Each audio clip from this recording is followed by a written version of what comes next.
esto que tienen en color azul fuerte representa la componente en I y la componente en J, que está asociada cada una, componente en I en X, la componente en J en y la componente en K para Z. Ajá, entonces, dependiendo el eje, es la componente con la que trabajamos. Y aparte de esto, pues en todos los casos se utiliza la multiplicación por la magnitud de la fuerza. Cuando aquí maneja F, solo la F sin subíndice ni nada, así como aquella acá, está hablando de la magnitud escalar. Esto que tenemos acá, aquí, tanto aquí como acá, tiene subíndices. Porque esta expresión que viene aquí tal vez no parezca, tal vez no se vea, pero esta F de aquí está un poco más remarcada que la de acá. Esta está delgadita. Esta es un poco más fuerte. Entonces, cuando las letras están en negrito, así remarcadas en negrita, resaltadas, hace referencia a cantidades vectoriales. Entonces acá, como esta no está remarcada, se tiene que indicar el vector que lo acompaña, ¿no? Y pues el subíndice hace referencia a la componente de acuerdo al eje que estamos analizando. Y lo mismo pasa para la componente en X, ¿no? En cualquiera. Ya aquí la función trigonométrica, pues depende del caso particular que tengamos. Este es un primer acercamiento. Yo no digo que sea la mejor forma de iniciar pues a descomponer fuerzas, pero ahorita lo vamos a ver un poco más detalladamente y espero que con eso no quede duda. Pero este es un panorama general. Bueno, avanzando un poquito, acá tenemos el porqué de hacer descomposición de fuerzas, ¿no? O sea, de expresarla en X, de expresarla en Y.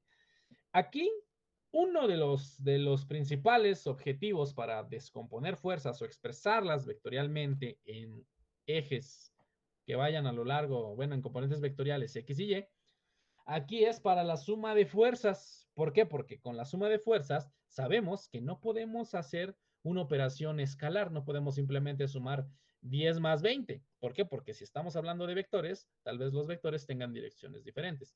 Entonces, primero, nosotros ya vimos una manera de sumar fuerzas mediante el método gráfico, ¿no? Formando un paralelogramo o generando un triángulo, utilizando nuestra regla, nuestro transportador y así una hoja milimétrica y todo esto para que quede bien bonito, ¿no? En este método gráfico nunca mencionamos vectores. Todo fue con cantidades escalares y lo único que hicimos fue apoyarnos de geometría con ángulos, ¿no? Nada más. Este es el método gráfico. Luego, el método trigonométrico, que también vimos la sesión anterior, en el cual elaboramos triángulos por regla del triángulo, generando operaciones para poder manejar ley de senos y ley de cosenos. Entonces, este es el método trigonométrico, ¿no? Pues estamos utilizando las leyes trigonométricas. Y por último, tenemos un tercer método, una tercera forma de poder sumar fuerzas, que es por el método analítico vectorial. Inmediatamente cuando vemos analítico es utilizando operaciones matemáticas, ¿no? De diferentes tipos. Y acá dice o vectorial, ¿por qué o vectorial? Pues porque el nombre con el que lo vamos a conocer para poder analizarlo en concreto va a ser generando vectores, ¿no? Entonces vamos a tener el método vectorial. Dice analítico porque pues, hace referencia a la geometría analítica que debemos de manejar. Vamos a tener que trabajar con proyecciones, con descomposición de fuerzas, con resultantes, con muchas cosas. Y entonces el método analítico nos va a ayudar a sumar fuerzas y este tercer punto es con el que vamos a trabajar ahorita para poder hacer un par de ejemplos, ¿no?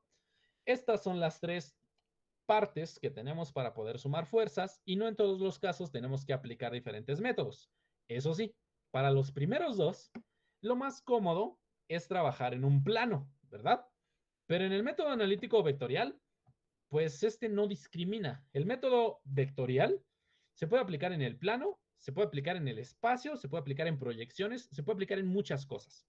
Pero el método analítico no está limitado. Si quisiéramos utilizar el método trigonométrico o la ley del paralelogramo estando en el espacio, nunca acabaríamos. Porque o sea, para empezar, es mucha incertidumbre, ¿no? Dado que estamos en tres dimensiones y no en un plano. Bueno, esto para la parte de la suma de fuerzas. Y por último, les menciono, hay que saber clasificar los sistemas de fuerzas para poder interpretar la naturaleza que tienen y para poder saber qué tipo de operaciones se pueden llevar a cabo. Entonces vamos a clasificarlos de acuerdo al tipo de sistemas que se presentan. Vamos con un primer ejemplo. ¿De qué tipo de sistema de fuerzas estamos hablando si ven un dibujo como que el que les estoy mostrando a continuación? ¿Qué tipo de sistema de fuerzas es ese? Gráfico. No, o sea, el gráfico es un método para sumar fuerzas. Vectoriales. Bidimensional. Ah, ok, ¿Coplanares? exacto. Es un sistema de fuerzas coplanares porque estamos en el plano. 2 dimensiones. Lo podemos ver. Pero tiene otra característica. ¿Concurrentes? Ok, concurrentes porque se aplican o salen del mismo punto esas fuerzas, ¿no? Entonces, esas fuerzas pueden estar o no juntas, porque sabemos que también al extender la línea de acción de una fuerza, puede existir concurrencia en algún punto, ¿no? Entonces, este sistema de fuerzas es un sistema de fuerzas concurrentes y coplanares. Entonces, vamos a ver una primera clasificación. Colineales. ¿Este sistema de fuerzas representa fuerzas colineales? No. No. No. ¿Qué características tienen los sistemas de fuerzas colineales? Que tienen la misma dirección. Están bajo la misma línea de efecto, ¿no? Ok, sí van en la misma dirección y en la misma línea de efecto, pero ¿cómo decimos esa parte de la línea de efecto? ¿Cómo le llamamos? Línea de acción. Línea de acción. Exacto, van a lo largo de la misma línea de acción. O sea, que si trazamos una línea de acción, de hecho la voy a trazar así, muy ambigua así. Esto es una línea de acción, ¿no? Continua, continua. Significa que si trazamos una fuerza que vaya en esta dirección y existe una fuerza por acá en la misma dirección, pregunta, ¿estas fuerzas van en la misma dirección? No. Sí, pero en sentido Ajá. opuesto. Exacto, sí van en la misma dirección porque la dirección es la línea de acción. Lo que pasa es que van en sentidos contrarios. Recuerden que dirección y sentido son cosas diferentes. Entonces, sí tienen la misma dirección. Estas fuerzas son colineales porque al extender la línea de acción hacia adelante y hacia atrás o hacia atrás de cualquier fuerza, va a existir una intersección a lo largo de toda la fuerza, ¿no? Las van prácticamente se atraviesan. Entonces, este es un sistema de fuerzas colineales.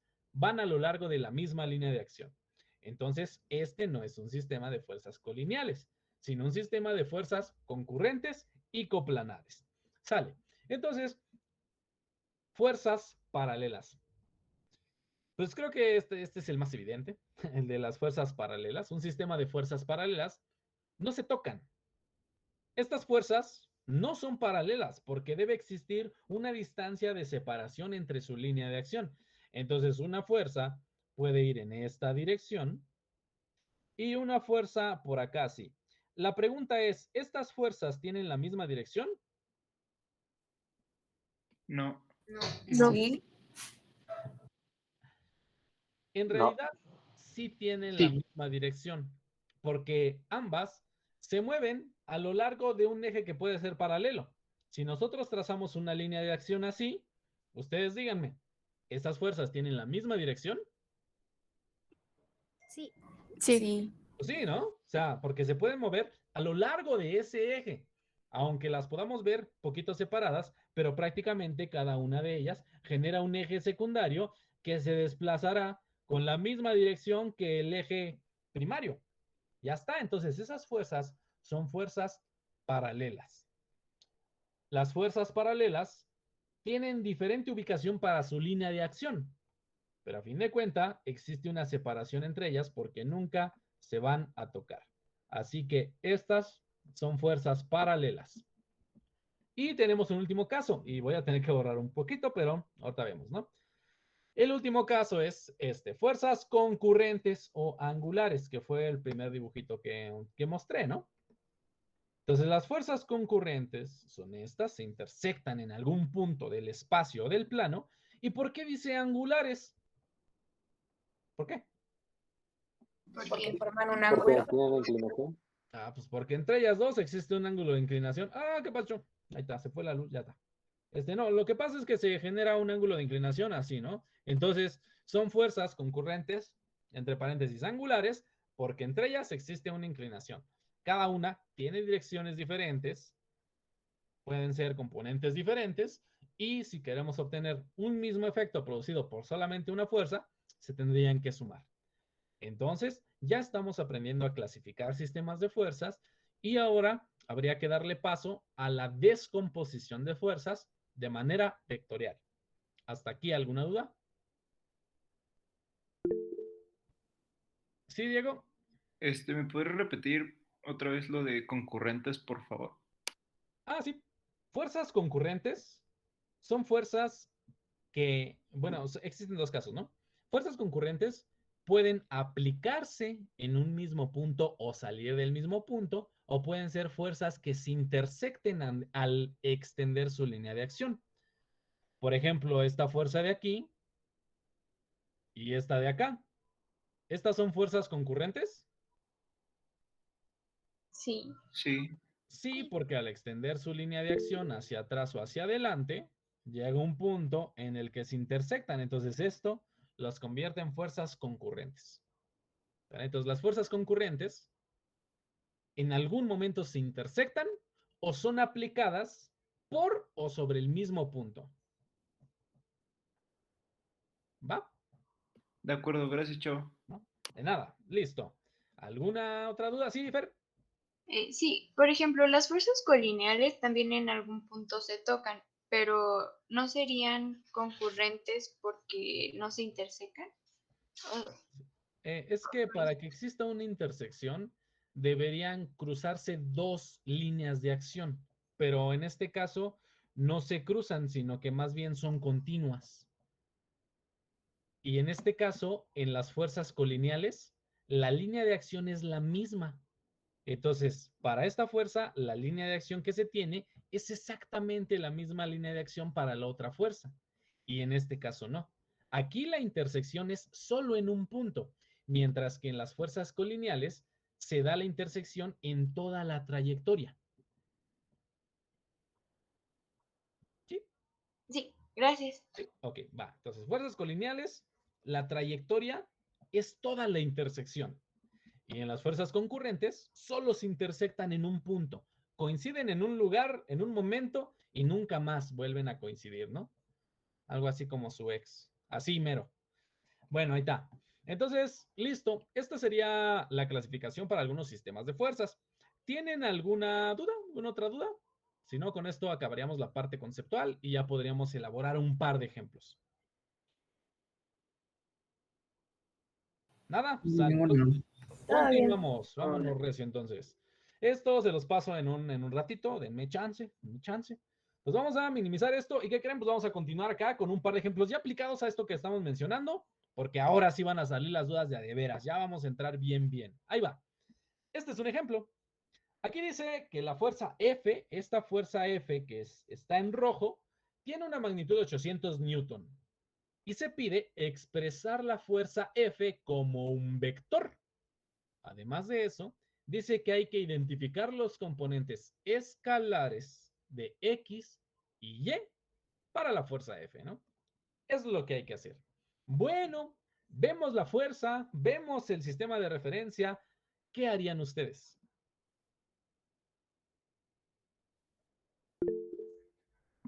Diego. Empezar a descomponerla por sus ejes, X y Y. Ok, X y Y. Vale, entonces, si hacemos algo como lo que venía en el ejemplo que les mostré en la presentación, a lo largo ¿de qué dirección estarían los componentes de esta fuerza F?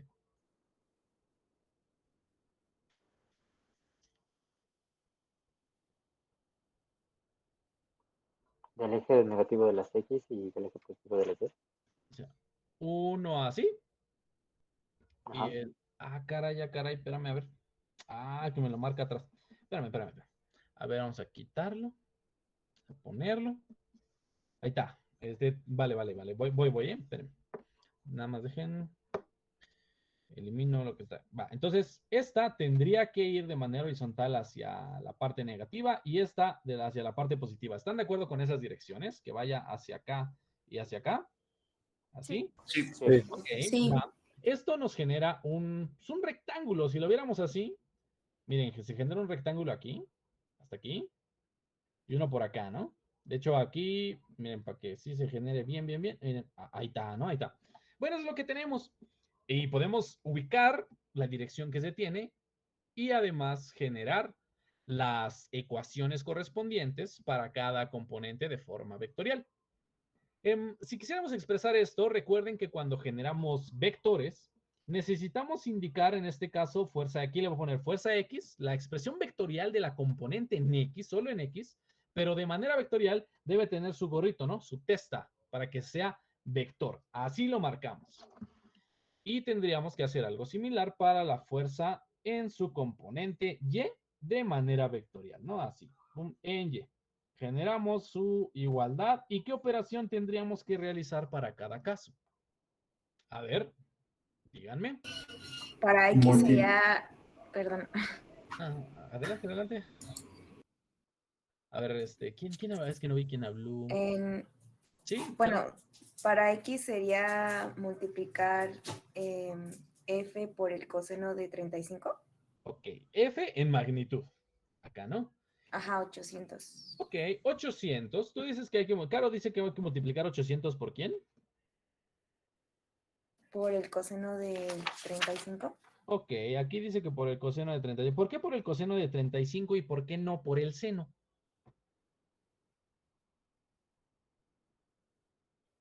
Porque el eje de las X está dado por coseno y el eje de la Y está dado por seno. Por eso tienen que hacer su examen de antecedentes, ¿saben? No. ¿Por el círculo unitario? Bueno, yo recuerdo que tenía algo que ver. Sí, claro que el círculo unitario es la base de toda la trigonometría y la geometría, pero tenemos que interpretarlo de forma correcta. Entonces, a ver, Diego y luego Samuel. Bueno, no sé, para hacerlo más cómodo, complementar el ángulo de 35 y ya poder trabajar con el de abajo para que ahora sí todo concuerde con seno y coseno. Sí, también se puede. Porque de hecho lo que menciona Diego es correcto. O sea, el ángulo de 35 está medido pero con respecto a la vertical. Es este, ¿no? Es el ángulo medido para la fuerza desde el eje Y. Pero no podríamos estar seguros de utilizar coseno de 35 porque resulta que este ángulo que tenemos por acá tendría que ser el complemento, o sea, 55 grados. Así. Entonces, ¿por qué 55? Porque da 90 el cuadrante. Cualquier cuadrante es de 90. Entonces, 55 más 35 da 90. Por eso sabemos que es 55. ¿Ok? Bueno, esa es una primera parte. Entonces, aquí queda como que tantita incógnita de pues, si utilizar seno o utilizar coseno. Yo lo puedo comprender. No importa, no pasa nada. Estamos aquí para aprender. Pero sí sería bueno desglosarlo. Entonces, miren, primero me gustaría dejarlo así tantito. Y dejen, copio esto que tenemos por aquí. Miren, voy a copiar así el esquema que acabamos de trazar. Este de aquí, aquí lo dejo, ¿no? Ahí está, ahí lo tenemos presente porque vamos a ver la relación que existe. Entonces voy a borrar por acá. Voy a borrar porque pues ya tenemos acá el esquema, ¿no? Aquí está. Esa es una primera forma de plantearlo, pero ¿qué creen? No siempre es la correcta y con esto vemos que pues tal vez no nos ayuda mucho. Existe otra forma en la que podemos verlo y considero yo es más adecuado. ¿Qué les parece si en lugar de generar esta configuración que pues es dibujar los ejes y etcétera, ¿por qué no mejor dibujamos un triangulito? Como de manera natural solemos empezar las operaciones con X y luego con Y, ¿qué les parece si trazamos una trayectoria desde donde inicia la fuerza o el vector y hasta donde finaliza? Entonces podríamos tener una trayectoria que vaya de aquí hacia acá y luego de aquí hacia arriba, ¿no? O sea, tendríamos una trayectoria con esas características, que fuera así. Entonces esto se convertiría en algo por el estilo. ¿Y qué se formó? Un triángulo rectángulo. Pues un triángulo rectángulo, my friends. Entonces, partiendo de este triángulo rectángulo, podemos hacer magia y maravillas. ¿Por qué razón? Miren, y acá esto lo dejo así, lo borro, ¿no? O sea, únicamente dejo expresado el ángulo. Este sí, ¿no? Pues, ¿para qué nos sirve esto? El ángulo que tenemos ahí lo tenemos que utilizar para poder indicar los ángulos internos de todo el triángulo que acabamos de formar. Es un triángulo rectángulo. ¿Qué características tiene? Existe un ángulo de 90 grados. No nos va a interesar mucho el ángulo de 90 grados. pero sí nos va a interesar saber por lo menos uno de los ángulos internos. Hace rato pues dijimos que este era el de 35, ¿no? Perdón, el de 55, ¿no? Entonces sería normal decir que este también sería el de 55. Está bien. Pero imaginemos que no nos quedamos con el de 55, que trabajamos con lo que hay, con el de 35. El de 35, este ángulo de aquí, ¿dónde se encontrará dentro de nuestro triángulo rectángulo? Es el ángulo de arriba. Este, ¿no? Y esto lo sabemos por el antecedente que tenemos de ángulos internos alternos. Entonces, este valor es de 35 grados. Imaginen que no estamos en estática, estamos en trigonometría. ¿Me pueden ayudar a nombrar cada uno de los lados del triángulo? ¿Cómo se llama este? Hipotenusa. La hipotenusa. Y con respecto al ángulo conocido interno, ¿cómo se le llama este cateto? Adyacente. Adyacente.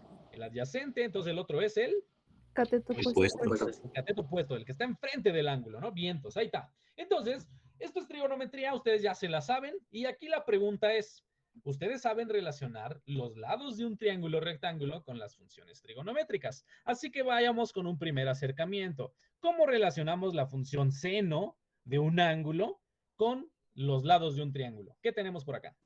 Cateto opuesto sobre Cateto hipotenusa. Ok, el opuesto por la hipotenusa, ¿no? Ahí está. De hecho, acá lo que nos dice Ale en el chat, pues es justamente lo que estamos escribiendo. Y acá vamos a ver, ¿qué pasa ahora con coseno? Coseno de teta. Cateto Cateto adyacente. Cateto adyacente sobre la hipotenusa. Y podemos hacer también la misma relación para la tangente, pero con esto nos basta y sobra, créanme. Entonces ahora vamos a traducir esto, pero en lugar de manejarlo con un triángulo, como lados en trigonometría, vamos a pasarlo a fuerzas, a vectores. Vamos a cambiar los nombres. En lugar de llamarle hipotenusa, ¿cómo se le llama? En este caso, Fuerza de tenemos 800 una metros. fuerza. Es Fuerza. una magnitud escalar, una fuerza. Vamos a llamarle a los catetos de acuerdo a sus componentes. ¿Esta cuál es y esta cuál es? ¿Cuál es esta? F en Y. La F fuerza, en Y. la fuerza en Y. Así, fuerza en Y. El cateto opuesto tendría que ser la fuerza en X, ¿verdad? Por los ejes X y Y. Listo. Entonces ahora hagamos la traducción con los valores que tenemos conocidos, ¿no? La primera parte nos llevaría a una operación, pero con seno, sí podemos utilizar seno. Entonces, fíjense, aquí sería seno del ángulo. ¿Qué ángulo conocemos? Este, 35 grados. Utilizamos el valor de 35 y lo igualamos con los valores de fuerzas. ¿Qué tenemos? Primero, el cateto opuesto. El opuesto representa la fuerza en X. Entonces, esta será la fuerza en X dividido entre la hipotenusa, la magnitud escalar de la fuerza. Así. Y ahora tendríamos que hacer lo mismo, pero con coseno, ¿no? Coseno del mismo ángulo conocido con la relación de los catetos. En este caso, el cateto adyacente para coseno, aquí dice que es la fuerza en Y. Entonces, fuerza en Y sobre la magnitud de la fuerza, que es la hipotenusa. Bueno, amigos, y con esto podemos hacer el despeje, así directo y de volada, para poder determinar pues cada una de estas magnitudes, ¿no? Por lo tanto, la fuerza en X para este caso se deduce a través de la trigonometría que nosotros ya conocemos, que es la multiplicación de la magnitud de la fuerza por el seno de 35 grados. Y para la fuerza en Y, tendría que ser la multiplicación de la magnitud de la fuerza por el coseno de 35 grados. Y es así como se deducen estas expresiones. De hecho, si se dan cuenta, esta relación que acabamos de obtener por acá es exactamente la misma relación que se daba en la diapositiva por acá cuando estábamos viendo los componentes, ¿no? Ojo, esto que tenemos por acá, esto de acá, es porque la medida de inclinación es con respecto a la horizontal. O sea, aquí está, la horizontal aquí está, ¿verdad? Entonces dice, la inclinación es para la horizontal, pues aquí es coseno. ¿Por qué? Porque aquí representa el coseno de teta es el cateto adyacente sobre la hipotenusa. Entonces, aquí el cateto adyacente es Fx. Por eso aquí la fuerza en X es igual a la hipotenusa, o sea, la magnitud de la fuerza por el coseno. ¿Ahora sí? Sí, profe. ¿Sí? Chao. Sí, profesor. Sí, chao. Ok, bueno, entonces, ¿qué estamos viendo con esto? Que no siempre vamos a utilizar coseno para el eje X, ¿no? Entonces, ténganlo presente. Listo, entonces, acá, ¿qué operación vamos a tener? ¿Está bien esa operación ahí? No, sería por seno de 35. Ok, va, entonces acá hay que utilizar la función seno de 35. Va. ¿Qué más nos falta aquí? Porque eso todavía no está como vector, ¿verdad? ¿Qué falta? Los vectores unitarios. Los vectores unitarios. ¿Qué vector unitario tiene esto? ¿Qué vector asociado? Y Y porque estamos en X, ¿no? Y. ¿Ya? ¿Listo? ¿Es todo? falta sentido. Exacto, falta el sentido. ¿En qué dirección va la componente en X? Negativo. Va para acá, entonces va contrario al eje X positivo. Por lo tanto, aquí debemos poner un signo menos que hace referencia a ese sentido, ¿verdad? Listo, y ya está todo. Este sentido es asociado a la componente, recuerden. Va, FY. Entonces en FY, ¿qué operación vamos a tener? Sería 800 por coseno de 35 y sería J, el vector unitario. Ok, coseno de 35 grados en J, listo. Aquí el valor sí es positivo porque la componente vertical va hacia arriba, ¿no? Entonces, pues en la misma dirección, mismo sentido que el eje Y positivo. Entonces, pues lo podemos dejar así. Ok, va, me late. ¿Me ayudan con estas operaciones, por favor? ¿Cuánto da?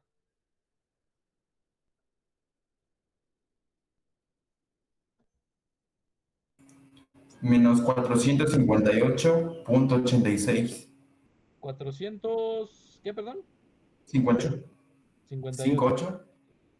58.86 Newton. Lo voy a dejar redondeado con un decimal.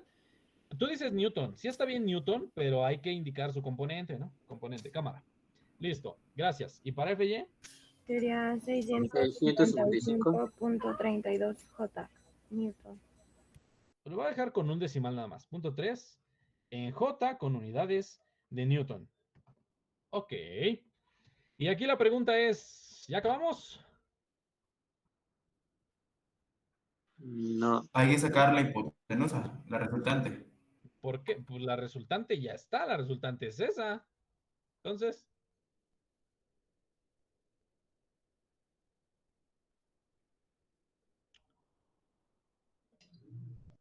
Faltaría poner a F como vector. ¿No? exacto. ¿Sería la suma de las componentes? No. A ver, aguántenme tantito. Miren, aquí, bueno, nada más copio esto, ¿no? Porque se me fue de la página anterior. Bueno, lo que hay aquí no es la fuerza expresada como vector, son los componentes vectoriales de la fuerza, que no es lo mismo. Entonces voy a hacer un poco de espacio, miren. Quito esto, vamos a quitar cosas que nos estorban. Vamos a quitar cosas, ¿no? Nos interesa esto es lo que nos interesa. Entonces, así, nos interesa esto, pero lo tenemos que traducir a lo que se pide. Dice que hay que expresar la fuerza como vector. Esta no es la fuerza expresada como vector, no. La fuerza expresada como vector es hacer ¿qué? ¿Qué estaban diciendo? La unión de fuerzas, ¿no? La suma de fuerzas. Que sería menos. ¿La suma de fuerzas? Entonces, No, O sea, solamente hay una fuerza. O sea, hay una y es esta. Solamente hay una. La suma de sus componentes. ¿Y cómo van a sumar esos componentes? I más J. Ok, entonces se expresan los componentes vectoriales en el mismo renglón. O sea, aquí tendríamos menos 458.9 en I más los 655.3 en J. Así. Esto está en unidades de Newton. Y así como lo acabamos de poner, es la expresión vectorial de la fuerza. No es lo mismo a lo que hay arriba. Esto de acá son los componentes vectoriales de la fuerza. Esta es la fuerza expresada como vector. Así que no es lo mismo. ¿Va? Esta es la fuerza expresada como vector. Y esto es lo que se pide. Ahora, ¿ya acabamos? ¿Esto es todo? No hay que dar la respuesta de esa suma, ¿no? Eh, O la podemos dejar en componentes IJ. Perdón. A ver, ¿cómo harías esa suma? No, ya, no lo podemos sumar ya. No podemos No, sumarlo. no se puede porque es IJ. Exacto, son componentes vectoriales diferentes. Entonces, no podemos hacer una suma de componentes que no son iguales. La verdad es que me gusta sumar todo. O sea, recuerden que una suma vectorial no es igual a una suma algebraica. Entonces, no vayan a querer sumar estos de golpe y decir, cámara, es la resultante. No es cierto, porque para empezar, si ustedes quieren sumar esto, no les va a dar 800. Para empezar esta suma les va a dar más de 1000. Entonces, tengan eso presente, les va a dar más de 1000. Entonces, no quiere decir que sea esta fuerza, ¿va? Esto así se queda, no hay más. Ya está la fuerza expresada como vector porque tiene su componente en I y su componente en J. Va, pero tenemos una parte más acá que dice identificar los componentes escalares. Ayúdenme a identificar los componentes escalares. ¿Cuáles son? Serían menos 458.4 y 655.3. Ok, eso es correcto. Pues mira, básicamente, a ver, ¿quién dijo, perdón? Yo, A Fernando. ver, sí. Bueno, ¿qué voy a hacer con esto? Estos valores son cantidades expresadas como vector. Si queremos expresarlos de forma escalar, primero tenemos que quitarles lo que hace que se expresen como vector. Esto, las testas de arriba. Entonces, al hacer esto, ¡pum! Escalar. Significa que lo de acá también tiene que ser escalar, pero hay un problema. Hay vectores unitarios. Entonces hay que quitar este componente de vector unitario y esta de acá. Y estas son sus componentes escalares. ¿Ya está? Esta es la expresión para los componentes escalares. ¿Tienen alguna duda? No, profesor. ¿No? Ok, a ver, sí, Gabriel. La fuerza también la podríamos expresar como como un par ordenado. Como un par ordenado. ¿A qué te refieres? ¿No ve que ahí lo pusimos como la suma de las componentes? ¿No se podría también, paréntesis, pues poner el menos 458.9 y, 655.3 J? Mira, si lo pones con coma, en lugar de entender que son componentes vectoriales, el hecho de que haya coma, yo estaría interpretando que en lugar de ser vector, es una coordenada. Y no es lo mismo. ¿Sí? Entonces, no, yo sugeriría que nunca lo expresen con comas, porque se van a confundir. Ese es mi punto de vista. Porque resulta que aquí en estática, y en general en cualquier curso donde trabajen vectores, si están en el espacio, tendrán coordenadas. Y las coordenadas les servirán para encontrar vectores unitarios que no siempre les van a dar los mismos valores. Entonces, yo sugeriría que no utilicemos comas, porque se pueden confundir. ¿Va? Okay. Entonces, así está bien, ¿eh? Así es la manera como lo pueden expresar. Entonces, miren, solamente recapitulo. Esto de aquí son las componentes vectoriales de la fuerza. Estas son las componentes escalares. Y esto es la fuerza expresada como vector, o la fuerza expresada vectorialmente. Y como ven, cada una de esas tres cosas son cosas diferentes, ¿no? Así es. ¿Alguna duda? Profesor, ¿puede repetirlo, por favor? Sí, claro. Esto son los componentes, bueno, las componentes vectoriales de la fuerza. Estas son las componentes vectoriales de la fuerza. Estas son las componentes escalares de la fuerza, de la misma fuerza. Y esta es la expresión vectorial de la fuerza o la fuerza expresada como un vector. Ok, gracias. De nada. ¿Algo más? ¿No? ¿Los demás? ¿Todo bien? Todo bien. Bueno, va. Entonces, miren, una cosa más aquí. ¿Cómo podrían garantizar que este resultado que acaban de obtener es el resultado correcto? ¿Cómo? ¿Cómo? Con el teorema de Pitágoras. Bueno, pero estamos en estática y para eso utilizamos geometría analítica. El teorema de Pitágoras se utiliza en trigonometría cuando no hablamos de vectores. Entonces, ¿aquí qué tenemos que utilizar? La suma, bueno, la raíz. No, ¿cómo se llama? O sea, si me dices la suma de las componentes y le aplicas el cuadrado y no sé qué, ¿cómo se llama? La Sería el magnitud. módulo del vector. El módulo de un vector.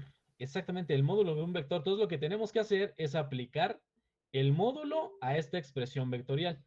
Por lo tanto, aquí tenemos que expresar, fíjense cómo va a quedar esto, así. Esta es la notación para hacer el cálculo del módulo de un vector con barras de valor absoluto. ¿Por qué? Porque el resultado que obtendremos será un número positivo y valor absoluto pues siempre nos dan un número positivo, ¿verdad? Entonces, dejen separar un poquito estos valores porque lo que haré será indicarlos entre paréntesis, dado que cada uno de estos términos estará elevado al cuadrado, ¿no? Así, al cuadrado y al cuadrado. O sea, en realidad, sí es un pitagorazo. ¿Para qué les digo que no? Es la suma de los cuadrados de los catetos, nada más que acá en lugar de llamarse así, le llamamos, pues, el módulo de un vector, ¿no? Y es la suma de los cuadrados de las componentes vectoriales. ¿Y cuánto nos da este valor? ¿Me pueden ayudar a ver cuánto nos da esto? 800.00. Pues 800, ¿no? Sí. Tiene más decimales, pero ya son muy chiquitos. No importa. O sea, ya si después del punto decimal hay dos espacios, o sea, dos ceros, ya, así. A ver, entonces, esta es la forma de comprobar que el resultado que estamos obteniendo, pues es cercano pues, a lo que teníamos originalmente, entonces es correcto nuestro resultado aquí. Ahora, ¿por qué razón? Si aquí tenemos componentes vectoriales, o sea, vectores unitarios y j, ¿por qué el resultado es un escalar? ¿Por qué el resultado no sigue siendo vector? ¿Por qué? ¿Mm? Porque ya adentro se están sumando los vectores. ¿Se están sumando? Mm, Aquí hay una suma. Y es un vector. se juntan para dar un resultado común que es la combinación de esos dos. O sea que si acá juntamos estos, ¿nos da un escalar?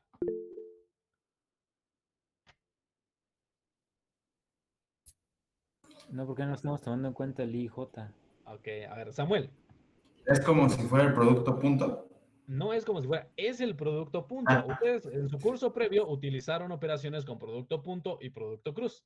El producto punto es componente a componente y les da como resultado un escalar. Entonces aquí lo que se hace es una operación componente a componente porque multiplican i por i. Entonces i por i les da como resultado un valor escalar y únicamente nos quedamos con las magnitudes que tiene. Entonces i por i y j por j dan escalares, por lo tanto esos escalares se pueden sumar. Esta es la interpretación del por qué da un escalar cuando aplican el módulo de un vector o el pitagorazo, ¿no? Sí, entonces es el producto punto. Aunque vamos a aplicar producto cruz más adelante, pero eso va a ser cuando trabajemos en 3 dimensiones y estemos trabajando con los momentos, ¿no? Bueno, esta es una forma de poder realizar la comprobación, ¿no? Efectivamente, ahí está. ¿Algo de lo que tengan duda de todo esto? Porque estamos viendo muchas partes conceptuales. ¿Qué pasó? ¿Qué me cuentan? A ver, ¿dudas? De mi parte es todo, profe. Todo bien. Todo bien, ok. Miren, yo tenía previsto, es que para el tiempo que nos queda, no alcanzaríamos o sea, como tal, a hacer un ejercicio más, por lo menos no con el detalle que me gustaría para que no queden dudas. Entonces, yo creo que se lo podemos retomar la próxima sesión, o sea, para hacerlo de principio a fin. y ya trabajarlo sin ningún problema, ¿no? Entonces, miren, ustedes tienen una serie pendiente que entregar que no me consta que ya todos la hayan acabado. Entonces, pues si todavía hay algo pendiente en la serie, es momento de que lo concluyan. Por favor, hagan el examen diagnóstico, tienen ese pendiente, el examen diagnóstico, y yo esperaría que para el día martes ya esté hecho. Recuerden que no influye en su calificación. Y pues ya es jueves, ¿no? Entonces, ¿qué les parece si dejamos la sesión del día de hoy hasta aquí y la próxima clase continuamos con un próximo ejercicio similar a con descomposición de fuerzas, pero con tal vez una pequeña modificación? ¿Vale? Entonces dejaremos la sesión hasta aquí. Denme chancecito un rato y les paso los apuntes. ¿Sale? Y nos vemos el martes. Ok, profesor. Vale, chava. Vale. Gracias. Gracias, chava. Adiós. Gracias, chava. Nos vemos. Este va- Gracias, chava. Gracias, chava. Buen fin.